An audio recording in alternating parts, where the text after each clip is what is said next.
আসসালামু আলাইকুম। আগামী 25শে ডিসেম্বর বিএনপির ভারপ্রাপ্ত চেয়ারপারসন তারেক রহমানের দেশে আসার কথা, মোটামুটি বিষয়টি চূড়ান্ত। এবার হয়তো তিনি সত্যিই আসবেন, যদিও গুঞ্জন রয়েছে শেষমেশ তিনি আসতে পারবেন না, এবং সেই জায়গা থেকে অনেক ধরনের খেলা শুরু হয়ে গেছে তার আশাটা, দেশে ফেরাটা আটকানোর জন্য। এর আগে আপনাদেরকে জানিয়েছিলাম যে তারেক রহমানের জন্য জীবনের যে ঝুঁকি রয়েছে, তার নিরাপত্তার জন্য ভারত এবং যুক্তরাষ্ট্রের সিগন্যালটা খুব প্রয়োজন, এবং ইউরোপের একটি দেশের মাধ্যমে বাংলাদেশের উগ্রবাদী একটি গোষ্ঠী তার জন্য হুমকি হয়ে আছে। আর যার কারণেই ডক্টর ইউনূস সরকারের উপরে নিরাপত্তার ক্ষেত্রে তিনি আস্থা রাখতে পারছিলেন না, বিধায় যুক্তরাষ্ট্র এবং ভারতের পক্ষ থেকে তার নিরাপত্তার বিষয়টি এনশিওর করাটা খুব বেশি প্রয়োজন ছিল। আমি এমনটাই বলেছিলাম, এবং যতদূর জানা গেছে যে এই দুই রাষ্ট্রের একটি জায়গা থেকে মোটামুটি তার নিরাপত্তার বিষয়টি নিশ্চয়তা দেওয়া হয়েছে।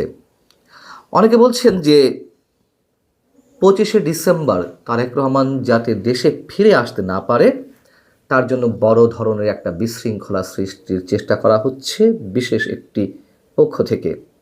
খুব স্বাভাবিক, কারণটি হচ্ছে তারেক রহমান যদি সত্যি সত্যি দেশে ফিরে আসেন, তাহলে পুরো বাংলাদেশের নিয়ন্ত্রণ বিএনপির হাতে চলে যাবে, তারেক রহমানের হাতে চলে যাবে।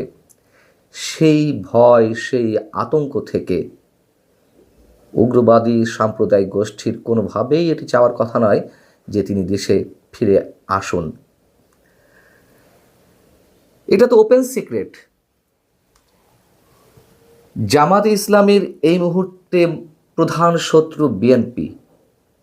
বিএনপিকে যেভাবে নানানভাবে বিভিন্ন ক্ষেত্রে অভিযুক্ত করা হচ্ছে, কুৎসিত ভাষায় বিএনপিকে আক্রমণ করা হচ্ছে, শুধু জামাত নয়, জামায়াতে মনোভাবাপন্ন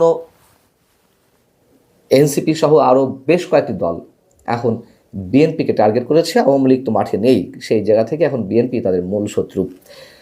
বিএনপিও অনেক ধৈর্য দেখিয়েছে, ধৈর্য ধারণের পরে শেষমেশ এসে বিএনপিও আক্রমণ করা শুরু করেছে জামাতকে, এবং ইতিহাসের জায়গা থেকে 71-এ জামাতের কী ভূমিকা ছিল, যুদ্ধাপরাধের ক্ষেত্রে কোন কোন ব্যক্তির বা কোন কোন দলের ভূমিকা কী ছিল, সেসব মোটামুটি তুলে ধরা হচ্ছে বিএনপির বিভিন্ন পর্যায়ের শীর্ষ নেতৃত্বের জায়গা থেকে, এবং কারা দেশের মূল শত্রু হিসেবে নিজেদের পরিচয় তুলে ধরেছে সেটিও স্পষ্ট করা হচ্ছে খোদ তারেক রহমানের পক্ষ থেকে।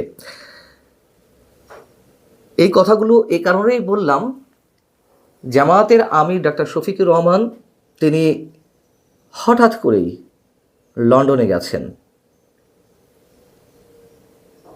তার এই লন্ডন সফর কেন, কী উদ্দেশ্যে?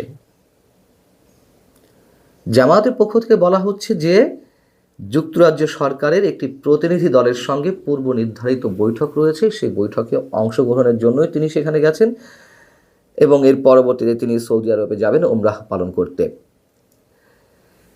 আবার এবারের সফর সম্পর্কে যখন জামায়াতে ইসলামীর ইউরোপের মুখপাত্র ব্যারিস্টার আবু বকর মোল্লার কাছে জানতে চাওয়া হয়েছিল যে কী উদ্দেশ্যে তিনি লন্ডন গেলেন, তিনি এবার বলছেন যে বৃহস্পতিবার কোনো এক সময় এটি আনুষ্ঠানিক সংবাদ সম্মেলনের মাধ্যমেই ডাক্তার শফিকুর রহমান সাহেব ক্লিয়ার করবেন যে এই সফরের উদ্দেশ্য কী।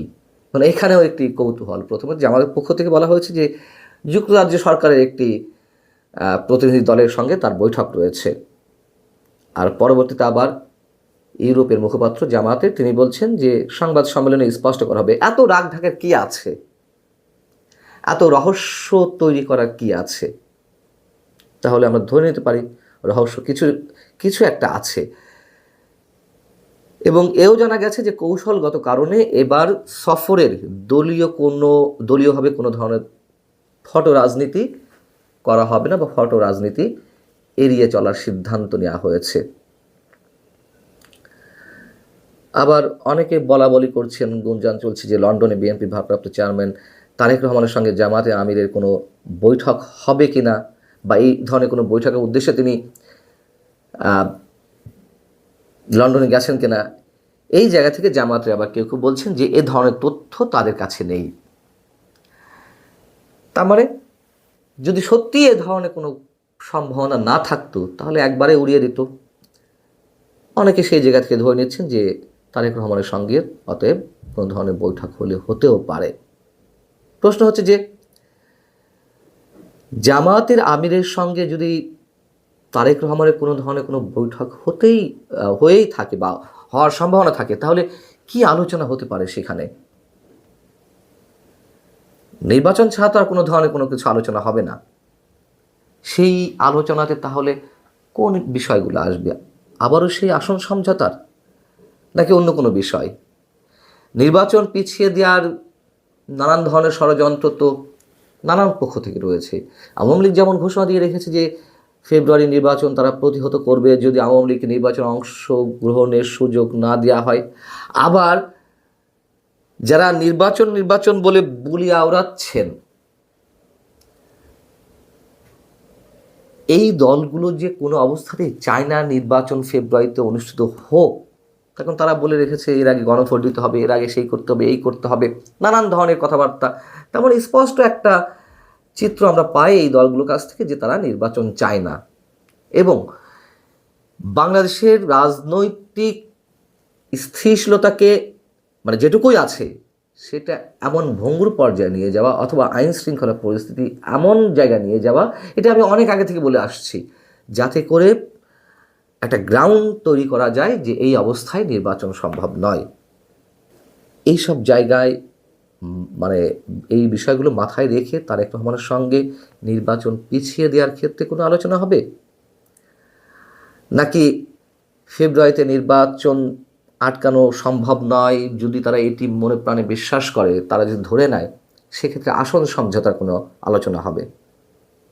এর আগে আপনাদের জানিয়েছিলাম, আরও বেশ আগে, মোটামুটি